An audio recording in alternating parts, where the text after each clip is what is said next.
Recuperarse de los estragos de una guerra civil de 12 años no es tarea sencilla. 31 años después de la firma de los acuerdos de paz en El Salvador, mujeres como Alejandra Burgos no bajan la guardia ante las injusticias y trabajan por quienes se embarcan en el camino de la defensa de los derechos humanos en el país centroamericano. No vamos a cesar tampoco en el acompañamiento a quienes enfrentan violaciones de derechos humanos. No vamos a cesar, por ejemplo, tampoco de acuerparnos y de cuidarnos entre nosotras frente a un Estado que no garantiza el derecho a defender derechos. Por eso, la labor de las defensoras de derechos humanos, la articulación como esta fuerza que nos permite seguir construyendo, que nos permite seguir caminando. Una joven que creció en el seno de una familia matriarcal de fuerte tradición católica, una niña que con solo 12 años vivió un hecho que marcaría su vida, la pérdida de su padre, trágico hito que le permitiría empezar a descubrir su propia identidad y creencia. Desde su llegada a la colectiva feminista para el desarrollo local de El Salvador, Alejandra ha estado al frente de espacios por la justicia y la verdad. Hoy, en Fuerza Latina, una teóloga comprometida con la reivindicación del trabajo de las defensoras y los defensores de derechos humanos, mujeres y hombres que buscan ser escuchados en un país cada vez más polarizado.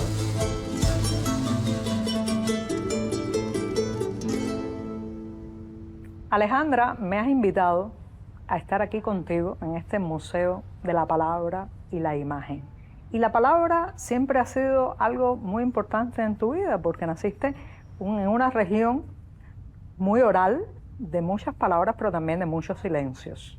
¿Cómo fue esa niña pequeña en San Vicente, ese lugar que por un lado parece casi idílico en lo natural y sin embargo esconde tantas tragedias? Bueno, muchas gracias, Joanny. Qué bueno que estás acompañándonos en El Salvador. Y muchas gracias al programa de Fuerza Latina también por querer conocer un poco más. Nacer y crecer en San Vicente fue una dicha. Creo que tuve también la suerte de nacer en una familia llena de mucho cariño, llena de mucho afecto, llena de mucho cuidado. Siempre digo que nací en una familia con el lugar de las mujeres al centro, donde las mujeres han ejercido también ese rol de cuidado y ese rol también de ser autoridad. Ahora, en medio de una familia donde las mujeres eran un referente, un pilar, digamos, que se hacían notar muchísimo. Sin embargo, hay una figura masculina que marca la Alejandra que tengo delante de mí ahora, y es tu padre. Cuéntame cómo era esa relación y también en qué se diferenciaba, en qué se parecía a los modelos masculinos de esa época. Mi mamá tuvo que asumir mucho por la muerte de su mamá, tuvo que asumir un rol de cuidadora, pero también de autoridad. Entonces esto hizo que yo naciera cuando mi mamá tenía 36 años. Y resulta que empieza una relación con un amigo suyo, que era un vecino, que tenía 4 o 5 años menos que ella, que era mi papá. Un hombre también muy cercano a la gente, un hombre también como que sí se diferenciaba de las masculinidades de su entorno. Era también alguien que cuidaba mucho, que quería mucho, que mostraba mucho afecto.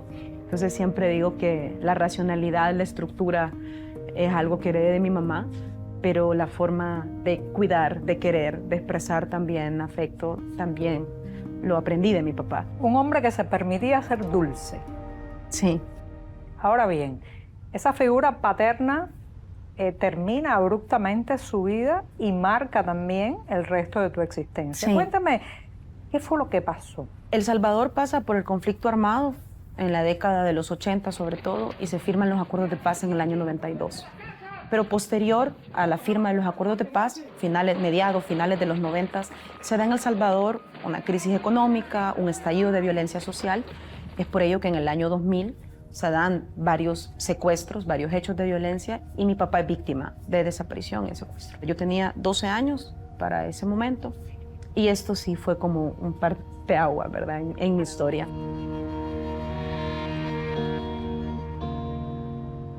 Mi papá era agrónomo, tenía un negocio propio y tenía cultivos también. Entonces en esa época creo que ya había algunas situaciones, ¿verdad? Probablemente extorsiones o situaciones ya de amenazas que estaba viviendo y que no había logrado como dimensionar o compartir, ¿verdad? Con el entorno familiar lo que estaba pasando. Y esto pues devino en su desaparición. Estuvo desaparecido 6 meses hasta que finalmente en junio, el 16 de junio del año 2001, pues ya se dio con sus restos.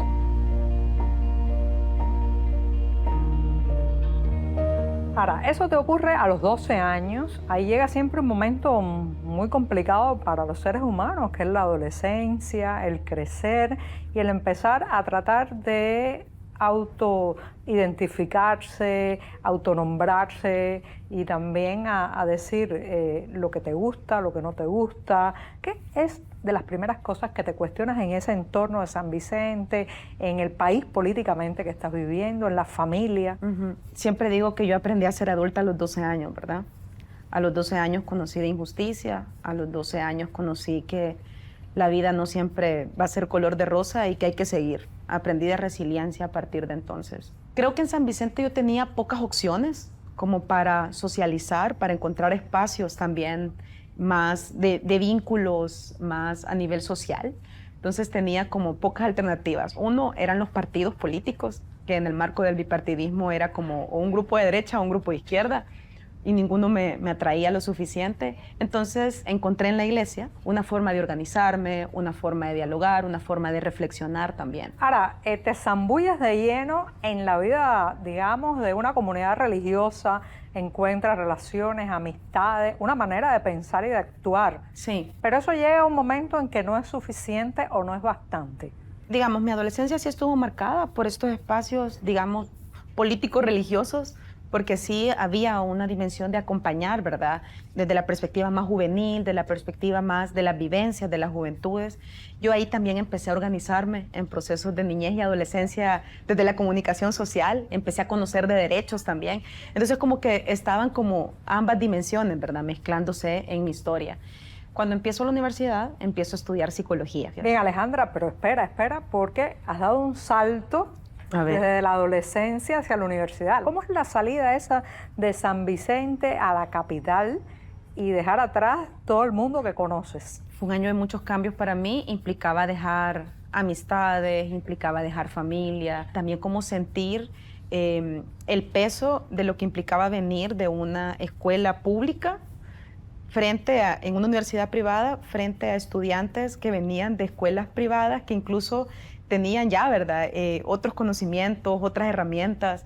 Creo que para mí conocer y estar en la universidad, bueno, estudié en la Universidad José Simeón Cañas, en la UCA, llegar y tener un edificio de 4 pisos de biblioteca, para mí era como encontrar un paraíso, ¿verdad? En la escuela pública que yo había estado, siempre la biblioteca era un saloncito. Y empiezas por psicología. Empiezo estudiando psicología, me gustaba mucho la teoría, la historia, me gustaba mucho leer. Entonces ahí conozco a una compañera que estaba estudiando teología, pero que era laica. Entonces, eso era algo que nunca me había pasado por la cabeza. Además, yo seguía vinculada al grupo de la pastoral juvenil de la iglesia en San Vicente, de la iglesia del Calvario. Entonces, creo que eso me hizo decir como, bueno, si esta chava está estudiando teología como laica, yo también, ¿por qué no? Entonces, ahí digo, bueno, me quiero cambiar de carrera. Y entras en teología. Teología no en cualquier lugar. En un país como El Salvador, donde la religión tiene un peso importantísimo en el día a día. ¿Cuáles son las primeras cosas que notas sentada en esas aulas? Bueno, lo primero es que la gran mayoría eran hombres, ¿verdad? Sobre todo hombres religiosos. Éramos quizás 5 o 6 mujeres, al menos 3 religiosas, y solamente habíamos 2 mujeres jóvenes. Entonces, ese espacio tan masculinizado era un espacio que pronto mis posiciones, mis cuestionamientos, llevó a que me nombraran feminista, ¿no? Como la feminista del grupo, las feministas del grupo. Creo también que en ese marco yo no tenía la experiencia que muchas y muchos de ellos tenían, porque tenían más edad, porque tenían otros conocimientos, porque tenían otra experiencia. Por ejemplo, el impacto que habían tenido las comunidades eclesiales de base a nivel de generar conciencia, sensibilización, acompañamiento a las comunidades que habían vivido violaciones de derechos humanos, crímenes de lesa humanidad durante el conflicto. Toda esa información la aprendí estudiando teología, pero sobre todo compartiendo con la gente que había estado inmersa en estas situaciones de conflicto.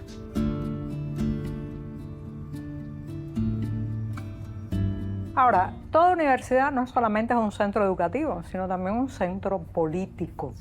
¿Cómo se vivía en ese momento en la UCA, digamos, las fuerzas ideológicas y políticas que sacudían a El Salvador? Cuando yo estudié la carrera, era justo el primer periodo de gobierno del FMLN en El Salvador. Había pues una cierta esperanza, una esperanza que se había movilizado. Había pues una historia, ¿verdad?, que se había logrado consolidar, que era que por primera vez en la historia de El Salvador llegase un gobierno de izquierda. Creo que fue también una época en la que se esperaba mucho. Entonces se esperaba mucho de este primer gobierno de izquierda. Ahí empezaba a ver como, pues, sí, la concreción de algunos sueños que luego rápidamente devinieron en la frustración, en el enojo, ¿verdad?, por las cosas que no se cumplieron como eran. Creo que ahora estamos viendo cómo la respuesta no está en los partidos políticos, ¿verdad? La respuesta no necesariamente está en el Estado, la respuesta está en la movilización social, la respuesta está en la gente, la respuesta está en aprender también de estas historias del pasado. Desde que uno llega a El Salvador, está como viendo el conflicto, sintiendo lo que pasó. Estos lugares y estos recordatorios a las víctimas, ¿los hay por toda la geografía nacional? Cuéntame de alguno específico. Bueno, Joanny, yo quiero invitarte a que conozcamos, que vayamos juntas, que paseemos por el Parque Cuscatlán. Hay un mural que se llama Monumento a las Víctimas del Conflicto Armado. Y este monumento, como muchos otros, es resultado de la lucha de familiares de las víctimas del conflicto.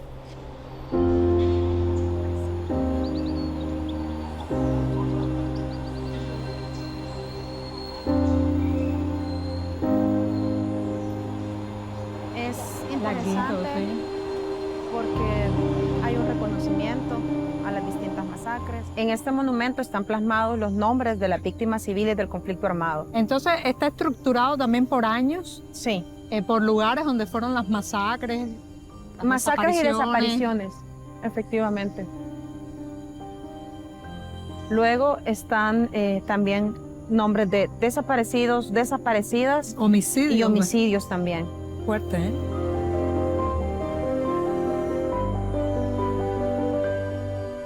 ¿Cómo se llega a este monumento en el sentido de cómo se logra el consenso para construirlo?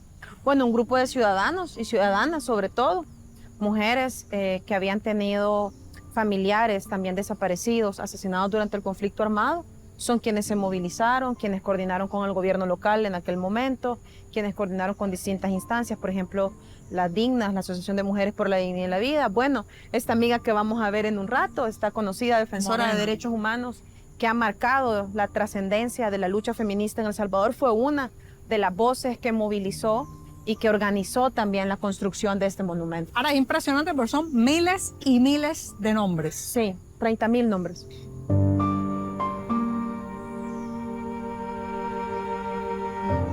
Estamos en un momento histórico en El Salvador donde pareciera que hay una intención de borrar la memoria. Por eso para nosotras, para las hijas de la posguerra, para las hijas de la guerra, es importante para las nietas nombrar lo que pasó, lo que fue el conflicto armado en El Salvador, los crímenes de lesa humanidad que se cometieron, para seguir diciendo que esto nunca más debe de volver a ocurrir.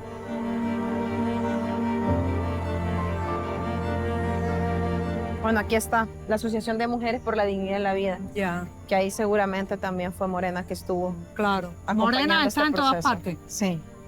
Es omnipresente en el activismo y el feminismo salvadoreño. Ha sido muy importante en la historia de muchas, y sigue siendo una maestra también de lucha.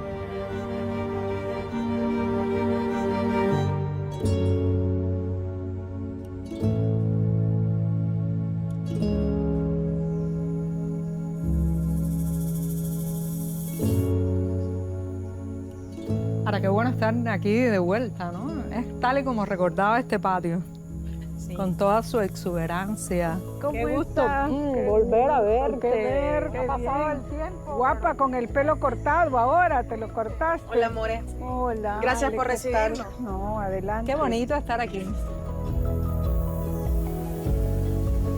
Bueno, More fue una de las 5 activistas feministas que se quedó en la asamblea hasta el último momento, cuando se penalizó de manera absoluta.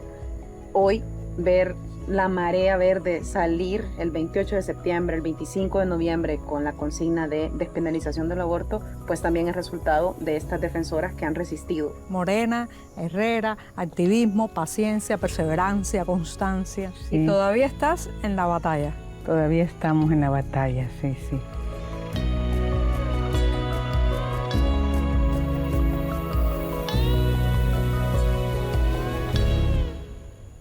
Alejandra, no hay un momento en que el activismo irrumpa en tu vida. Es un proceso largo, complejo, no hay un día, pero sin embargo sí hay hitos. Cuéntame cuál fue ese primer hito donde tú misma te dijiste, parece que soy una activista. Bueno, creo que el año 2012, cuando empiezo a trabajar con la colectiva feminista para el desarrollo local, lo que me encomiendan es dar seguimiento a un programa institucional de autocuidado. Entonces, en ese marco yo pregunto, bueno, ¿y cómo se ha estado haciendo esto? Y me dicen, bueno, es que hay que empezarlo. Creo que ese fue como el primer gran reto, ¿no? En ese marco, la colectiva era fundadora, miembro del grupo impulsor de la Iniciativa Mesoamericana de Defensoras de Derechos Humanos.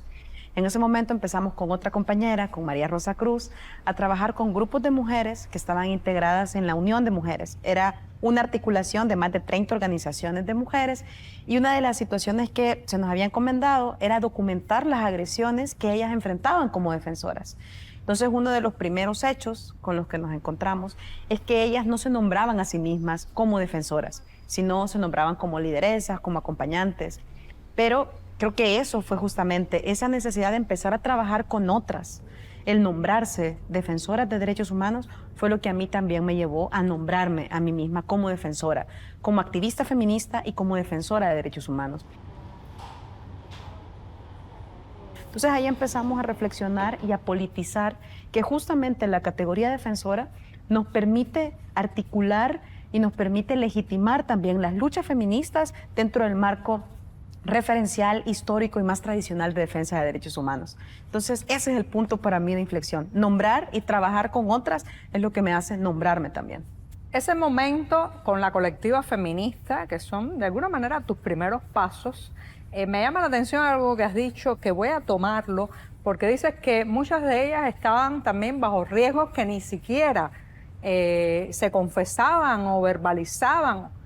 ¿Qué riesgos son los que enfrenta una defensora de este tipo? En un contexto tan patriarcal, tan misógino como el salvadoreño, implica un doble nivel de riesgo. Entonces, mucho de lo que se había venido haciendo era siempre trabajar en función de otras, en función de otros. Entonces, la perspectiva de protección integral feminista lo que plantea es justamente rebelarse frente al mandato de ser y estar para otros y otras y empezar también a cuidarnos entre nosotras.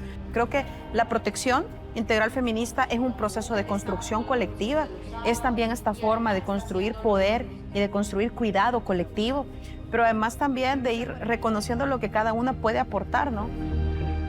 Esta teoría de la mamá y su hija, que fue a causa de un feminicidio, por un agente de la PNC. Entonces, creo yo que Desde la red de defensoras he aprendido a ser más precavida y de pensar de que mi labor pues me pone en situaciones de vulnerabilidad, de riesgo y por lo tanto tengo que cuidarme.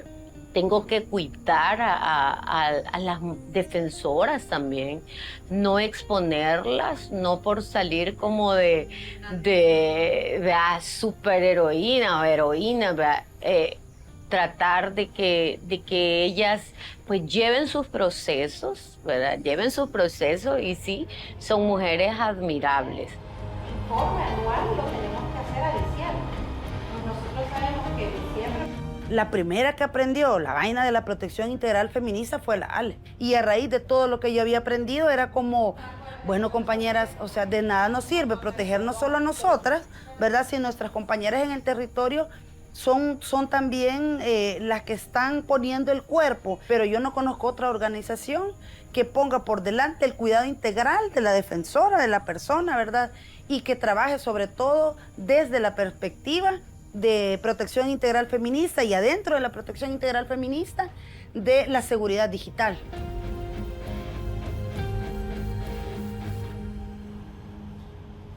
Y los riesgos, las amenazas, los ataques van, me imagino, que es el insulto, el acoso, el peligro físico y un poco más allá. Cuéntame de eso, lo que has vivido en carne propia y lo que has visto que han vivido otras. Nosotras distinguimos entre incidentes, agresiones y ataques como 3 metodologías o formas de amedrentar la labor de las defensoras. Sabemos que lo que se busca cuando se afecta la labor de las defensoras no solamente es acallar las voces de aquellas que son más visibles, sino generar también un efecto desmovilizador de los grupos de defensoras, de los movimientos. Ahora mismo tenemos casi 18 meses de un régimen de excepción en el que lamentablemente el Estado ha decidido irse por la vía de la autocracia, ¿verdad? Irse por la vía del autoritarismo, en el cual se están limitando los derechos constitucionales, el derecho, el acceso a la justicia. Y eso también lo vemos como un elemento de contexto de riesgo para quienes defendemos derechos. Ahora mismo estamos en Suchitoto y yo me imagino todas esas comunidades pequeñas alrededor de este lugar están mucho más desprotegidas ellas. Nosotras acompañamos 6 redes territoriales de defensoras que están en distintos puntos del país y nosotras creemos que es precisamente ahí donde radica la fuerza, en la construcción de las redes de protección, en la construcción de las redes también de solidaridad. Apostamos a la solidaridad y apostamos al acuerpamiento, a la protección colectiva como esta forma de resistencia. El tipo de, vos estás señalando, el tipo de conocimiento, cada defensora tiene diferentes contextos de lucha, diferentes dificultades, diferentes cuestas arriba también para sus luchas desde diferentes territorios y que no podíamos solo decir la red de defensoras es solo para ciertas defensoras, ¿verdad? Sino que la red de defensoras tenía que estar también reconociendo, ¿verdad? Que habían diferentes luchas en los territorios y que habían diferentes mujeres que luchaban no solo por los derechos de las mujeres, sino que por otros derechos humanos, ¿verdad? Y que necesitaban también un espacio para fortalecerse y construir, ¿verdad? Desde la protección integral feminista, redes de apoyo que les permitan seguir ejerciendo su labor de defensora. Soy Sonia Sánchez, estoy organizada en el Movimiento Mujeres de Santo Tomás Momujés y soy la presidenta. Los impactos que una vive como defensora no es lo mismo que una mujer común que sale, que trabaja, que vende. Yo siempre digo, no hubiéramos defensoras o no hubiéramos organizaciones sociales si los estados garantizaran los derechos humanos de la población. Pero mientras haya esa negligencia o esa falta de voluntad, creo que allí vamos a estar quienes nos reconocemos defensoras de derechos humanos, ¿verdad? En su diversidad, en su gama de defensa, ¿verdad? Entonces, para mí, la red salvadoreña es la que me salvó.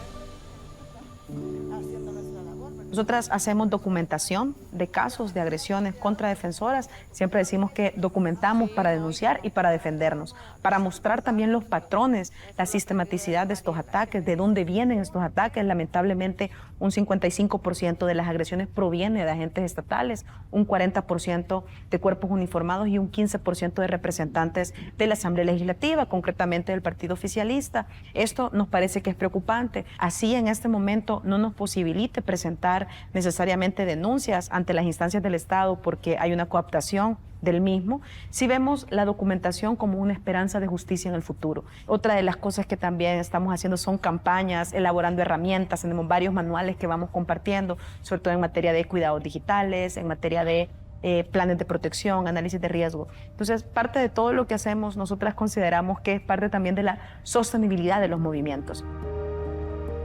Alejandra, eres muy joven todavía, pero yo me imagino que de vez en cuando, con la cabeza en la almohada, piensas en un momento de tu vida en que llega esa etapa, no de jubilarse ni retirarse, que son palabras que no me gustan mucho, sino de dedicar tiempo a otros temas, en dejar que la gente joven, los que vienen detrás también, tomen el protagonismo. ¿Cómo te gustaría que fuera El Salvador en ese momento? Bueno, espero un El Salvador donde exista democracia, donde haya derecho a defender derechos, donde se reconozca la labor de las defensoras, donde se reconozca que tenemos derecho a amar a quien elijamos amar, a nombrarnos desde la diversidad que somos, donde no exista la heteronormatividad y el binarismo como las únicas formas de entender la vida.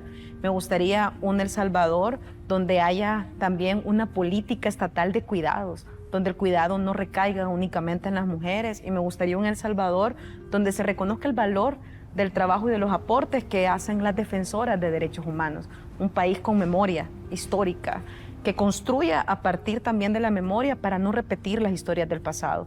Ese es El Salvador con el que sueño, ese es El Salvador que espero en algún momento también poder vivir.